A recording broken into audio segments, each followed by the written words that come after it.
Infectious disease expert Dr. Zain Chagla returns to Morning Live to discuss the latest on the pandemic and vaccinations and variants. Good morning. Good morning. Got a new one to talk about. C37, aka Lambda.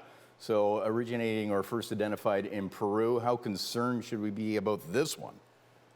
I don't think very. This one was identified back in August and in fact has been circulating since then. We do know Peru has had a fairly bad outbreak. There's been a lot of deaths and a lot of hospitalizations. And so I think the World Health Organization is just taking a look and saying, hey, this one might be responsible for some of it. But looking at our local data, there's been about 11 cases in Canada, kind of picked up through travel testing, nothing recent. In the United Kingdom, again, a handful of cases, most of them travel related, the last about 5 weeks ago. So, this is out there in the world. I don't think this is going to be the fittest one out there, but it's something to keep an eye on, obviously, as it starts getting outside of South America and spreading elsewhere. But how would you compare it to Delta in terms of severity and transmissibility?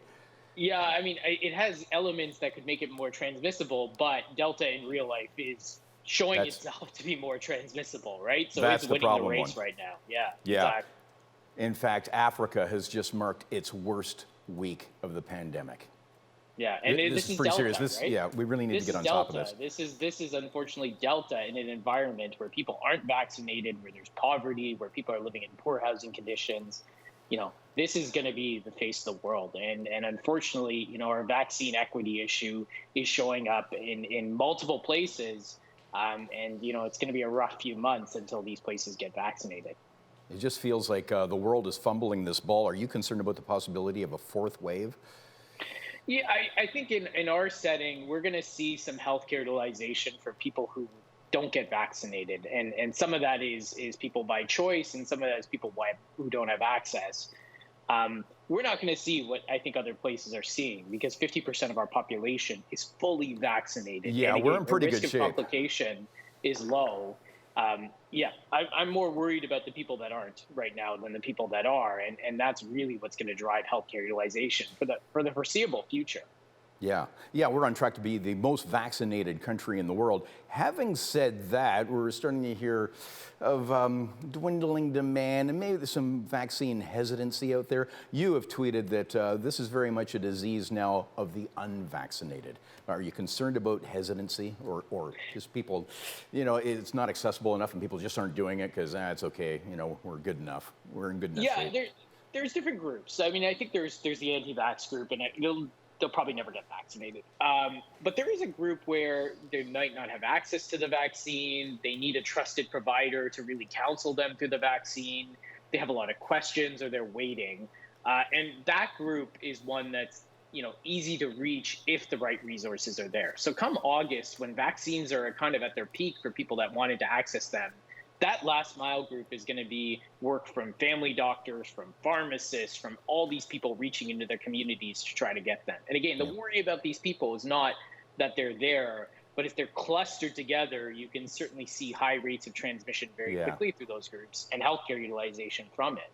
What about ramping up on mobile clinics?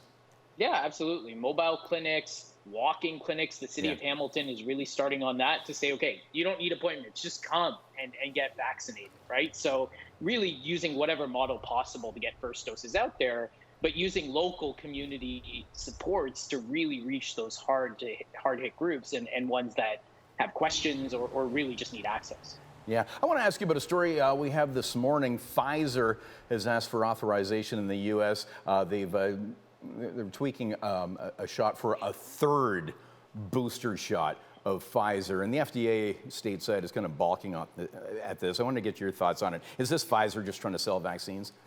Yeah, there are a few groups where a third dose might be reasonable. The two groups that I think have been identified are people with organ transplants and people with certain blood cancers on chemotherapy. But that is a vastly small percentage of the population.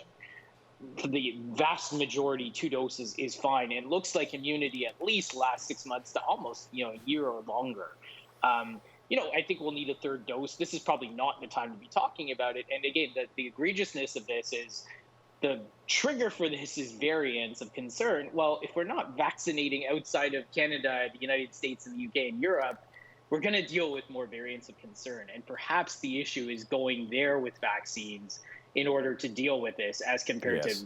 giving us more vaccines. Right. Absolutely. Hey, great chatting with you. We'll do it again next week. Infectious disease specialist, Dr. Zain Chagla. Have a great weekend. Take care, Bob.